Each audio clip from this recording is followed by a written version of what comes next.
Well, the gray pen, the lighter gray pen, is just made for smaller hands, student hands. Okay. But they do the same thing.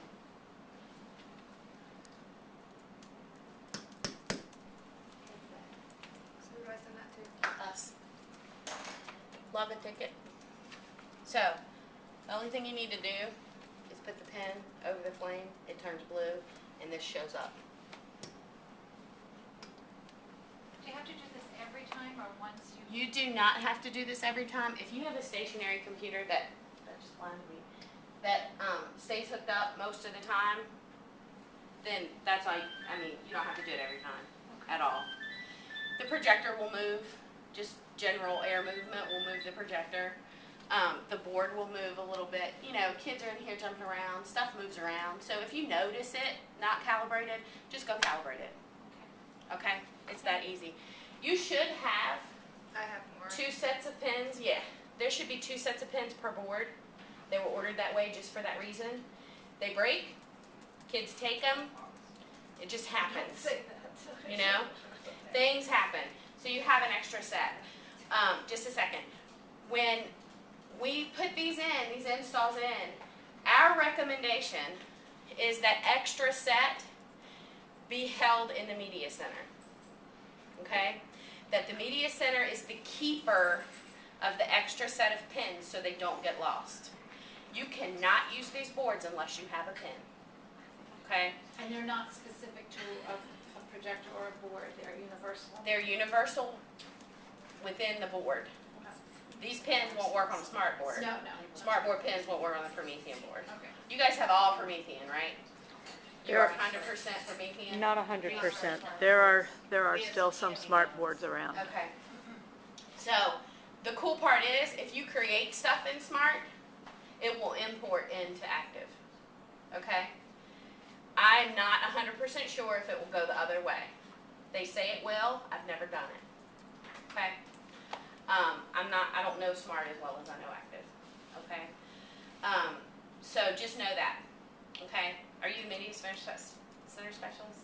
Who's the media center specialist? No. You're the media center specialist? So that's what we've done at other schools, especially at the secondary level. They walk at the secondary level. Okay? Especially at the secondary level. We have one classroom at Western that's a checkout room. It's not a classroom. So teachers have to check that room out to use the Active board.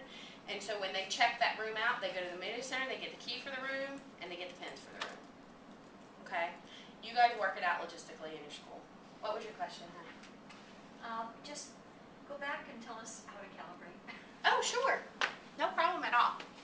There's 2 ways. 2 ways.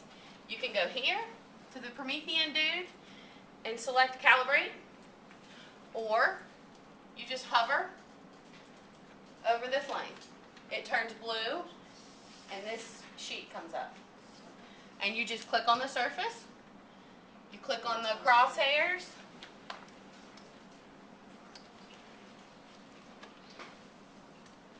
And you're done. Okay? The software that runs with the Promethean board is called Active Inspire. Okay, it looks like a little Promethean board, a wand, and a clicker. The Promethean branded clicker. When you open it,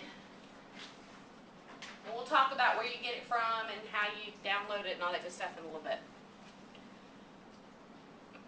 Okay, it opens. That's because I shut my computer down. It opens an Active Inspire dashboard. Okay, you don't have to have that open up initially if you don't want to.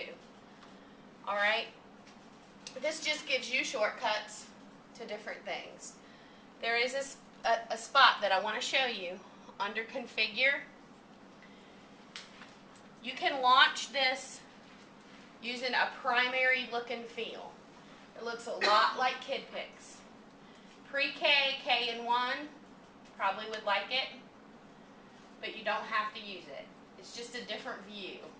Makes everything real colorful and looks a lot like KidPix.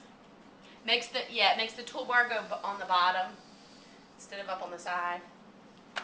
Okay, so you would put a check mark by that, click close, close active inspire, Apple quit, or command quit, command Q.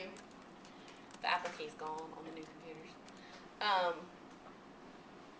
And then relaunch it and it comes back in primary. Okay? Alright? I'm going to go to my flip charts and I can open